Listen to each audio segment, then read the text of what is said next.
Hello students, बहुत दिनों बाद लेक्चर बनाने का, स्टडी प्लान बताने का मुझे मौका मिला।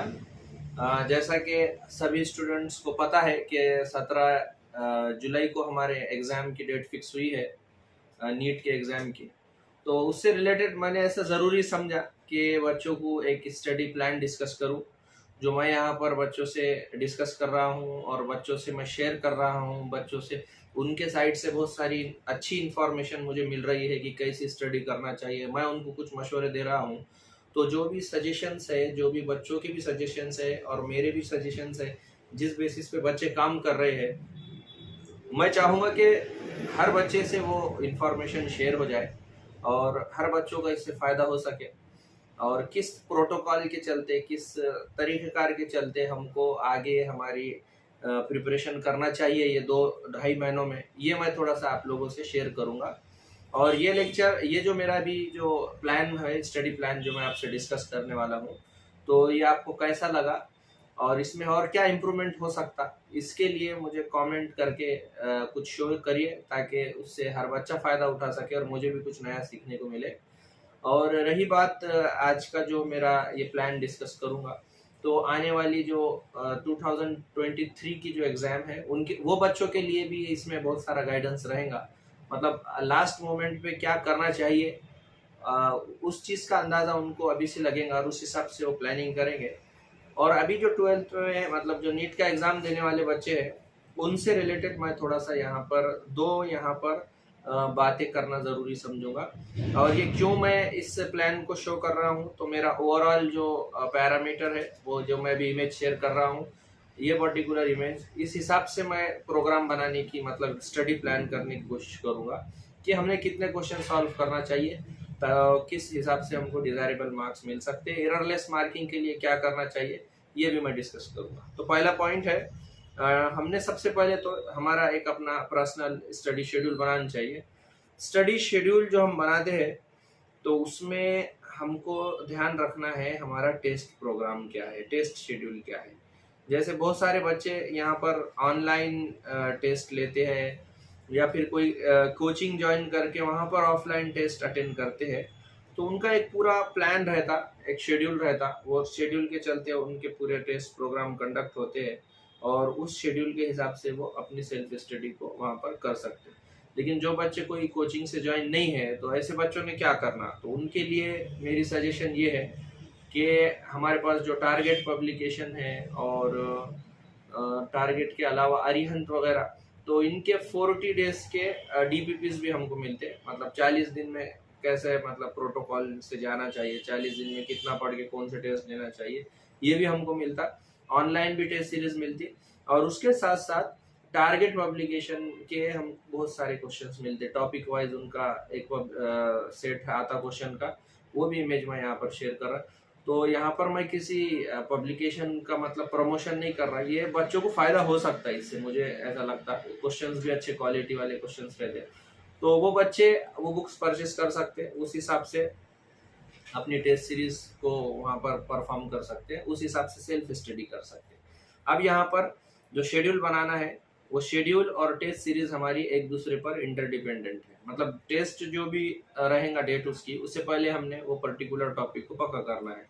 तो मेरे हिसाब से बच्चों ने ये करना चाहिए कि मान लो अभी वो टॉपिक बायो के हिसाब से बात करूंगा, तो मान लो body fluid and circulation topic अब पढ़ने वाले हैं, तो उन्होंने कम से कम बॉडी फ्लूइड के लिए 3 दिन देना चाहिए। 3 डेज का अगर वो ड्यूरेशन है, तो 3 दिन में एनसीईआरटी को फुल पढ़ने का बहुत ज़्यादा, मतलब छोड़ना नहीं है एनसीईआरटी को। तकरीबन मैक्स टू मैक्स जितना हो सकता है उतना एनसीईआरटी रीडिंग करना, और उसके साथ कोई एक बुक डिसाइड करके उसके एमसीक्यू सॉल्व करना। मेरे हिसाब से जो बेस्ट बुक में से एक बुक है जो कंपेटेबल है और ऑप्टिमम अमाउंट ऑफ एमसीक्यूज उसमें है, वो एमटीजी पब्लिकेशन का जो फिंगर टिप्स वाला बुक है, नया आया है। तो उसमें पिछले 10 सालों के क्वेश्चंस भी है, पीवाईक्यू प्रीवियस ईयर क्वेश्चंस, और उसके साथ बहुत सारे वैरायटीज ऑफ एमसीक्यूज वहाँ पर कवर करे हुए हैं, डीपीपीस फॉर्मेट में है, तो वो हम वहाँ पर ले सकते हैं और वो बुक पूरी सॉल्व करना। और उसके बाद फिर जो भी तुम्हारा टेस्ट है, जो तुमने परचेज किए या फिर कोई एकेडमी ज्वाइन करे है, तो वहाँ पर जाके फिर वो टेस्ट देना। मतलब होगा ये कि पूरे 38 टॉपिक होने तक वो पूरी बुक सॉल्व होंगी, और उसके साथ साथ तुम्हारा टेस्ट का भी वहाँ पर प्रिपरेशन अच्छे से होगा। तो ये जो शेड्यूल बनाना है 38 टॉपिक का जो शेड्यूल है, तकरीबन 2 महीने तक उसको कर सकते हैं, और बाद के जो 15 दिन है उसमें फिर फर्दर मॉक टेस्ट का रिवीजन कर सकते हैं। मतलब टॉपिक वाइज और यूनिट वाइज तुमने शेड्यूल बनाना और लास्ट में मॉक टेस्ट का शेड्यूल 15 दिन में करना, कम से कम इतना हो सकता। अब यहाँ पर इम्पोर्टेंट है टेस्ट सीरीज के हिसाब से सेल्फ स्टडी करना। तो जाहिर सी बात है टेस्ट सीरीज जो हम मतलब दे रहे, तो उसमें सिर्फ बायोलॉजी तो रहने वाला नहीं है, उसमें ऑब्वियसली केमिस्ट्री भी रहेगा और वहाँ पर फिजिक्स भी रहेगा। तो हमारे लिए ये दोनों सब्जेक्ट में से कौन सा ज़्यादा आसान जाता है वो हमको डिसाइड करना है। ज़्यादातर अपने पास बच्चों का केमिस्ट्री थोड़ा सिंपल रहता, फिजिक्स का थोड़ा सा बच्चों को मुश्किल भी जाता है। ऐसी सोच है आमतौर पर, ऐसा बोलते कि भाई फिजिक्स बहुत टफ है, तो उस हिसाब से मैं बात करूंगा तो फिजिक्स ऑब्वियसली बच्चों को टफ जाता है। तो बायोलॉजी का टारगेट 360 आउट ऑफ 360 करना भी बहुत ज़्यादा मतलब ओवर कॉन्फिडेंस की बात नहीं है। मेरे हिसाब से बायोलॉजी में 360 आउट ऑफ 360 लेना ये पढ़ने के बाद बहुत ज़्यादा आसान हो जाता है। लेकिन मान लो तुम्हारा 360 का प्रिपरेशन होगा, डिफिकल्टी लेवल थोड़ा ज़्यादा था पेपर का मान लो, तो तुमको कम से कम 320 प्लस मार्क्स मिल ही जाते हैं यहाँ पर। और केमिस्ट्री में हमको कम से कम हमको टारगेट करना चाहिए 120 टू 140 मार्क्स का।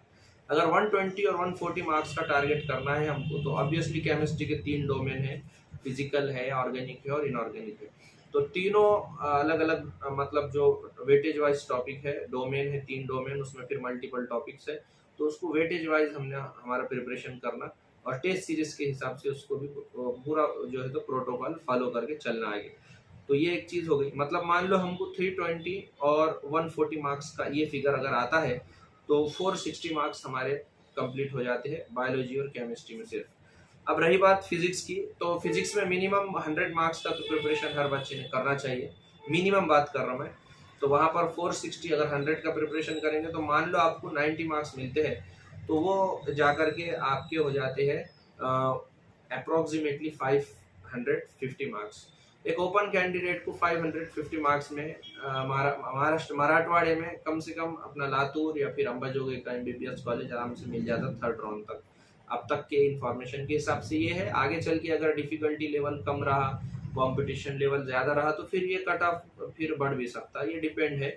लेकिन यहाँ पर जो मैंने जो भी आपको ये जो कैलकुलेशन बताया और सेल्फ स्टडी का जो प्लान होना चाहिए टॉपिक वाइज वो मैंने बताया, तो वो ऐसे बच्चों के लिए है जिसका पहले से पढ़ना अच्छा खासा हो चुका है, वो बच्चे ये प्लानिंग कर सकते हैं। क्योंकि ये मार्क्स लेना भी कोई आसान बात नहीं है, इसके लिए वक्त निकालना पड़ता, सेल्फ स्टडी करना पड़ता, प्रैक्टिस करना पड़ता इसके लिए। तो ऐसे बच्चों जो बच्चों ने कुछ भी नहीं पढ़ा, अब यहाँ से बिस्मिल्लाह करने का उनका प्लान है, यहाँ से स्टार्ट करने का प्लान है, तो ऐसे बच्चों ने भी अगर ये शेड्यूल फॉलो करे तो मान लो उनको 550 मार्क्स नहीं भी मिले तो उनको एटलीस्ट 250-300 मार्क्स मिल ही जाते, और इतने मार्क्स में उनको BHMS या BUMS कॉलेज भी मिल सकता। ठीक है, तो ये है एक प्रोटोकॉल, स्टडी प्रोटोकॉल कैसा होना चाहिए, उसका शेड्यूल एग्जैक्टली कैसा होना चाहिए। इसको मैं PDF फॉर्मेट में इसी वीडियो के नीचे लिंक उसकी मतलब उसको अपलोड कर रहा, आप लोग उससे फ़ायदा उठा सकते हैं, उसमें थोड़ा बहुत आपकी सहूलत से चेंज कर सकते हो और वो शेड्यूल आप उसको यूज़ कर सकते हैं। ठीक है, तो ये तो हो गया, मैंने बहुत ज़्यादा शॉर्ट में एक शेड्यूल डिस्कस करना। अब प्रैक्टिकल इम्प्लीमेंटेशन तो आप पे है, मैंने तो जस्ट बताया हूँ, आपको इसमें इन्वॉल्व होना पड़ेगा और ये इन्वॉल्व होने के लिए टाइम डिसाइड करना पड़ेगा। फिजिक्स के लिए कम से कम तुमको 4 घंटे एटलीस्ट निकालना पड़ेगा, केमिस्ट्री के लिए तुमको 3 घंटे निकालना पड़ेगा और बायोलॉजी के लिए 4 घंटे निकालना पड़ेगा। तो ऐसा वहाँ पर फिजिक्स और बायोलॉजी के हमको 8 घंटे और 3 घंटे केमिस्ट्री के मास्टर, मतलब ऐसा एटलीस्ट 11 घंटे की हमारी सेल्फ स्टडी होना चाहिए। 11 घंटे अगर हम सेल्फ स्टडी कर रहे हैं तो वीडियो लेक्चर मान लो 3 से 4 घंटे देख सकते हैं, अगर कोई एकेडमी ज्वाइन नहीं है तो, या कोई एकेडमी ज्वाइन है तो वहाँ पे 4-5 घंटे तुम्हारे चल जाएंगे। तो ऐसा हमारा 16 घंटे का ये पूरा टाइम शेड्यूल होना चाहिए। और 16 घंटे के बाद का जो टाइम है तो वो तकरीबन बचता है हमारे पास 8 घंटे का। उसमें 6 घंटे नींद है हमारी और जो 2 घंटे है उसमें हमारी जो बेसिक नीड है तो उसको वहाँ पर हम पूरा कर सकते हैं। ये 2 महीने 2 से ढाई महीने अगर बच्चे ऐसा प्लान करते हैं तो उनके अच्छे खासे मार्क्स बूस्ट हो सकते हैं, और इसके अलावा कोई ऑप्शन नहीं है हमारे पास अगर हमको पढ़ना है, अच्छे मार्क्स लेना है तो।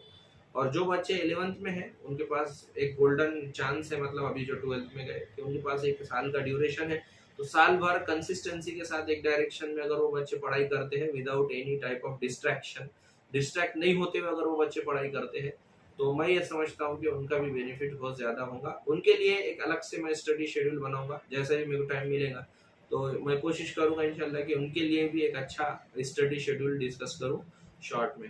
ठीक है, तो होप आप लोगों को ये इंफॉर्मेशन अच्छी लगी होंगी। अगर इसको थोड़ा सा आपने आपके लेवल पे एक पेपर पे इसको निकालना है, ये 3 डोमेन, उसका टेस्ट प्लान, बुक्स का भी रेफरेंस मैंने दिया, और एक आइडिया के तौर पे मैं कुछ इंफॉर्मेशन यहाँ पर नीचे शेयर करूंगा।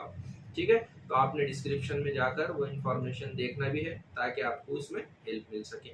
अगर किसी टाइप की मदद, किसी टाइप की अगर आपको सब्जेक्ट रिलेटेड अगर हेल्प की ज़रूरत है बायोलॉजी की, तो वो भी आप मुझे फ्रेंकली पूछ सकते हैं, कमेंट बॉक्स में पूछ सकते हैं, या फिर पर्सनली मैसेज कर सकते हैं, या फ़ोन कर सकते हैं, या मेड एक्सलेंस क्लासेस पे आकर अप्रोच कर सकते हैं। इंशाल्लाह मैं पूरी कोशिश करूंगा आपको उस पर्टिकुलर सब्जेक्ट में आपका क्लियर करने की।